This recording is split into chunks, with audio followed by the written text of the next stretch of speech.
I was a quarterback here from 1989 to 1991. I'm the eighth of 10 kids.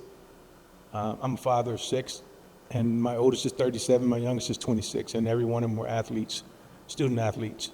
There's pressure beyond belief. When you're a professional athlete or a former professional athlete, and that pressure on your kids to succeed, it impacts them. The one thing I was able to do was simulate everything that we go through. If you're a softball player, baseball player, you simulate first and third, run on first and third with 2 outs. If you're a football player, you simulate 2-minute offense and no timeouts, and you have the ball on the plus 50-yard line. And then you have to simulate those situations in the off season when you're training and you're by yourself. And when I became a professional athlete and nobody was watching me train, nobody was buying my jerseys, nobody was there with me training at night. You wake up early in the morning, you have to have a certain diet, and then you have to have time for your family. You put so much pressure on yourself to succeed. So I think simulating real life situations that you're going to have during your season, in the off season, is going to help you handle anxiety. I always say this, I say maximize the minimum and minimize the maximum. So imagine yourself playing in the Super Bowl. It's the biggest game of your career, but you train 320 days for that. The football field size doesn't change. The only thing that changes is the amount of people that's going to watch you play, and you prepare. I really believe this: your outlook determines your output. The way you see things or perceive things is the way you're going to see it. If you feel like the coach is messing over you and I'm going to transfer, then that's the effort you're going to give. If you feel like, man, we got to go to practice, that's the effort you're going to give.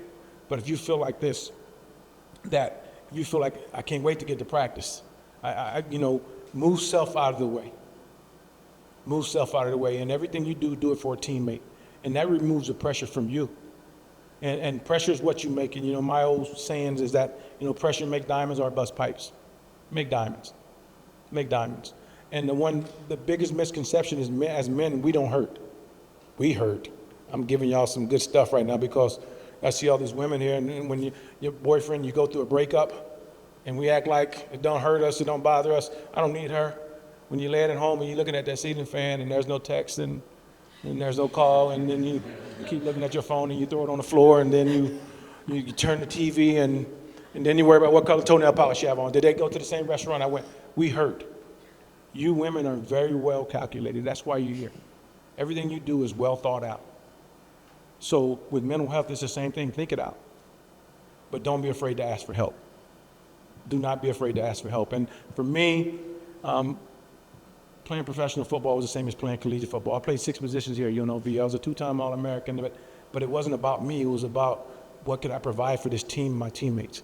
Because it's a life-changing event for me to move from East Texas, where I moved from, where it's 15,000 people, to where it's 100,000 hotel rooms. That's pressure. And then you're comfortable. I see a lot of you guys and young ladies like to wear Crocs, and you like to wear soft shoes. I mean, you're comfortable. And when you're comfortable, you're no longer growing. So challenge what challenges you, okay? Do the hard harder. But again, when there's something that's bigger than you, don't be afraid to reach out to a trained professional, because that's, we have a lot of pride, and pride kills more people than guns. So make sure you reach out and ask people for help. My greatest fear, and the greatest fear, is the unknown. So to get into the Hall of Fame, you have to be a good teammate, you have to have a good soulmate, and you have to have a good roommate.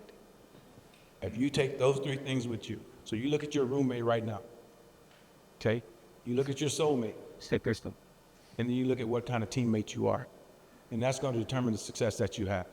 But self-consciously, you guys work, ladies, you work 320 days a year. Strength and conditioning, food and nutrition, off season, in season. And you only get 12 to 25 tries. So again, your outlook determines your output. If you work that long and that hard, success has to follow. The reason I was successful in football is I worked 9 hours a week to play a 1-hour game. Without TV timeouts, commercials, or injuries, realistically, every 1 minute of football, I played 2 plays. Set hut, 6 seconds elapse, 30-second clock goes, and okay, boom. So without TV timeouts, commercials, or injuries, I worked 9 hours a week to play a 1-hour game, and the average person plays 55 snaps. So I work for 12 minutes, and I'm gonna get a $300,000 education that my mother can't afford, and an opportunity to play pro football. And so that was my outlook. So I could not fail. So find a way to make it make sense that you don't fail.